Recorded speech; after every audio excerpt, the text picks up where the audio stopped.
Salut mes intelligenceuses de météorites cryptospectrales multiséquentielles, comment est-ce que vous allez-vous?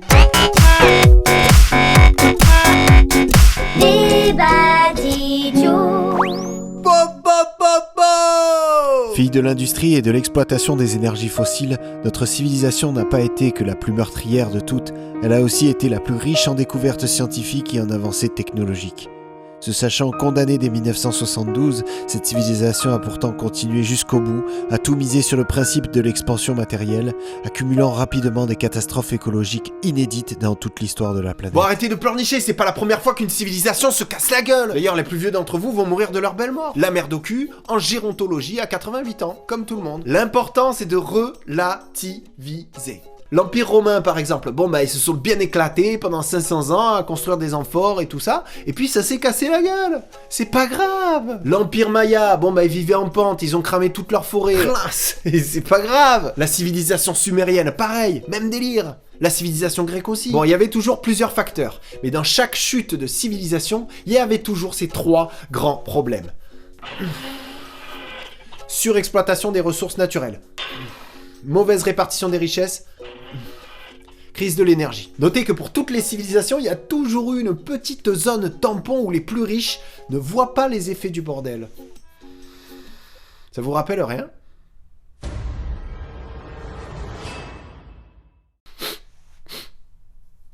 C'était bien quand même, moi j'aimais bien cette civilisation. Non, la seule solution, ça serait d'aller dans une autre galaxie, mais... c'est impossible. Ce que je voulais dire, c'est rassurez-vous, il n'y a pas de mal à vivre l'écroulement d'une société en temps réel, vous y pouvez pas grand-chose de toute façon.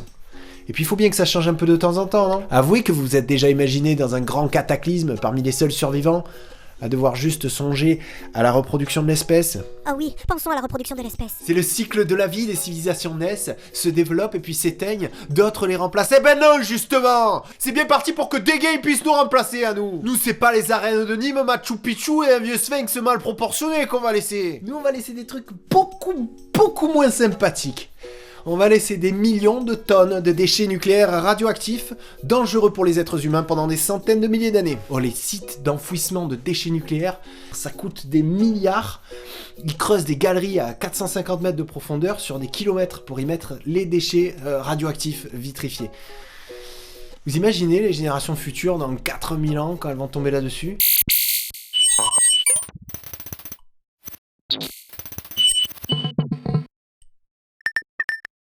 On va aussi laisser des tonnes de métaux lourds, de produits hyper toxiques, des particules de plastique aussi qui flottent au milieu de l'océan sur une surface à peu près équivalente à celle d'un continent.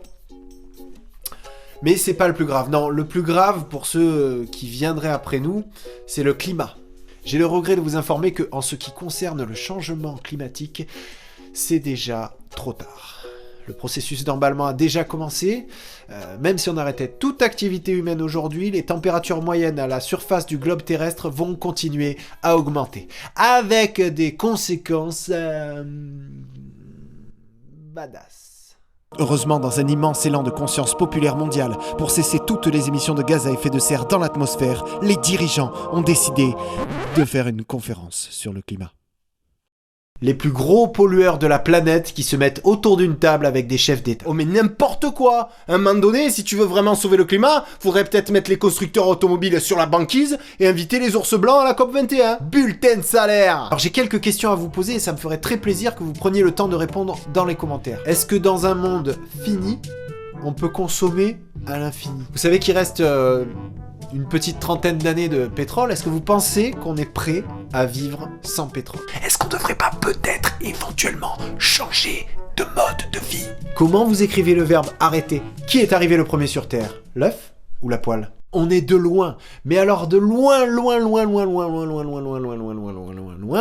les plus gros pollueurs de l'histoire de l'humanité. Rien que aujourd'hui ou demain, on a plus pollué que n'importe quelle civilisation pendant des siècles. Tu critiques, mais qu'est-ce que tu proposes? Ce que je propose? Mais vous me prenez pour qui? Vous croyez que je vais laisser l'humanité dans la galère? Vous croyez que je vais faire un débat d'idiot de 5 minutes, puis à la fin je vais rien proposer du tout? Comme ça, allez, salut, ciao! Je propose qu'on arrête tout. Voilà. Hasta luego les mutins! Mais en vrai, le frigo, ça sert surtout à ranger la bouffe. Parce que faut être honnête, pour la plupart des gens, la nourriture se divise en 3 catégories.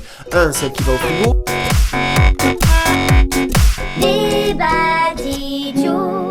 Ah oui, aussi, abonnez-vous à ma chaîne, ça s'appelle Duval MC, c'est moi.